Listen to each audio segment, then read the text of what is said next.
ইস্তেগফার সম্পর্কে কোন হাদিসের ভাষ্যের মধ্যে মান লাজিমাল ইস্তেগফার ভাষ্য এসেছে, অর্থাৎ যে ব্যক্তি ইস্তেগফারকে আঁকড়ে ধরবে, এটাকে কন্টিনিউয়াসলি করবে, ইস্তেগফার কখনো ছাড়বে না, সবসময় তার মধ্যে ইস্তেগফার অব্যাহত থাকবে, ওই ব্যক্তিকে আল্লাহ রাব্বুল আলামিন বিভিন্ন পেরেশানি থেকে সারপ্রাইজড হওয়ার মতো এমন এমন পথ বের করে দিবে যে সে চিন্তাও করে নাই, তার পেরেশানি থেকে মুক্তির পথ আল্লাহ তাআলা দেখায় দিবেন। ইস্তেগফার কিভাবে করবেন ভাই? ইস্তেগফার এমন একটা আমল, এটা ছাড়া তো আমাদের উপায় নাই ভাই। ইস্তেগফার আমাদের দুনিয়ার পেরেশানি দূর করবে, আখিরাতের পেরেশানি দূর করবে। দুনিয়ার পেরেশানি আমাদের বিপদ আপদ মুসিবত, এগুলো রিজিকের অনটন অভাব এগুলা, আর আখিরাতের পেরেশানি হলো আমাদের পাপ গুনাহ এগুলা।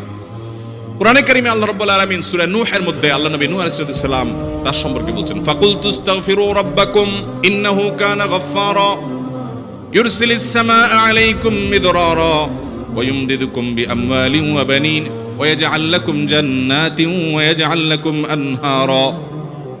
তিনি বলেন, আমি বলেছি আমার জাতিকে তোমরা ইস্তেগফার করো, আল্লাহর কাছে ইস্তেগফারটা করতে থাকো। রুটি ইনকাম নাই, ব্যবসা খারাপ যাচ্ছে, পেরেশানি হচ্ছে, ইস্তেগফার ধরো, কি হবে? ইন্নাহু কানা গাফফারা। যদি ইস্তেগফার করো, এক নম্বর লাভ হলো আল্লাহ মাফ করে দিবেন গুনাহ। ইউরসিলিস সামাআ আলাইকুম মিদরারা, যাতে ফসল ভালো হয়, রিজিক ভালো হয়, সেই ব্যবস্থা আল্লাহ করবেন। ওয়ায়ুমদিদুকুম বিআমওয়ালিন ওয়া বানিন, ছেলে মেয়ে হয় না অথবা ভালো ছেলে মেয়ে নাই, আল্লাহ তাআলা নেক সন্তান দিয়ে তোমাকে শক্তিশালী করবেন, সম্পদ দিয়ে শক্তিশালী করবেন। ওয়াজআল লাকুম জান্নাতি ওয়াজআল লাকুম আনহারা, আল্লাহ তাআলা প্রসবন দিবেন, ফসল দিবেন, বরকত দিবেন রুজিতে। কিসের মাধ্যমে? ইস্তেগফার। কিসের মাধ্যমে ভাই? ইস্তেগফার। ইস্তেগফারের আমল আমাদের দেশে মানুষ আমরা জানি না ভাই। এটাও আরবদেরকে আমি দেখেছি, সারাক্ষণ তারা অবসর সময়গুলোতে ইস্তেগফার করতে থাকে, আস্তাগফিরুল্লাহ ওয়া আতুবু ইলাইহি, আস্তাগফিরুল্লাহ আস্তাগফিরুল্লাহ। মানে কি? আল্লাহর কাছে আমি ক্ষমা প্রার্থনা করি, আল্লাহর কাছে আমি মাফ চাই, আল্লাহর কাছে আমি তওবা করি, আল্লাহর দিকে আমি ধাবিত হই, আল্লাহর কাছে আমি ফিরে যাই, আস্তাগফিরুল্লাহ আস্তাগফিরুল্লাহ। আপনি বসে আছেন নিরিবিলি, ভাইরা আমার, এখন আর নিরিবিলি বলতে কোনো সময় নাই, এখন আর ফ্রি টাইম নাই, এখন আর আমাদের অবসর টাইম নাই।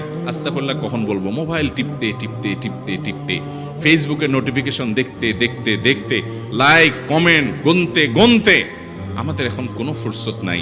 বাহিরে তো নাই, টয়লেটে গেলেও তখন আমাদের ব্যস্ততা মোবাইল নিয়ে, ফেসবুক নিয়ে, ঘুমাইতে গেলেও আমাদের ব্যস্ততা। ও ভাই আমার, অথচ আমার হায়াত শেষ হয়ে যাচ্ছে, আমল নামার শূন্য খালি, ফেসবুক টিপাটিপিতে পরিপূর্ণ। আল্লাহর কাছে কি নিয়ে যাবেন? ইস্তেগফার করবেন তো ইনশাআল্লাহ? অবসর সময় ইস্তেগফার করবেন তো ইনশাআল্লাহ? নিরিবিলি আছেন, একাকী আছেন, ইস্তেগফার চালায় দেন। 10 সেকেন্ড টাইম পাইছেন, ইস্তেগফার শুরু করে দেন। ডাক্তারের কাছে গেছেন, ওয়েটিং এ আছেন, বসে আছেন, ইস্তেগফার করতে থাকেন। সিরিয়াল আছেন কোনো কাজের, ইস্তেগফার করতে থাকেন। ডিউটিতে যাচ্ছেন, গাড়িতে, বাইসাইকেলে, বাইকে, যে কোনো ভাবে পায়ে হেঁটে ইস্তেগফার করতে থাকেন। যে কোনো অবসরের সময়গুলোকে ইস্তেগফার দিয়ে পরিপূর্ণ করে দেন। ভাইরা আমার, ইস্তেগফার সকল সমস্যার সমাধান।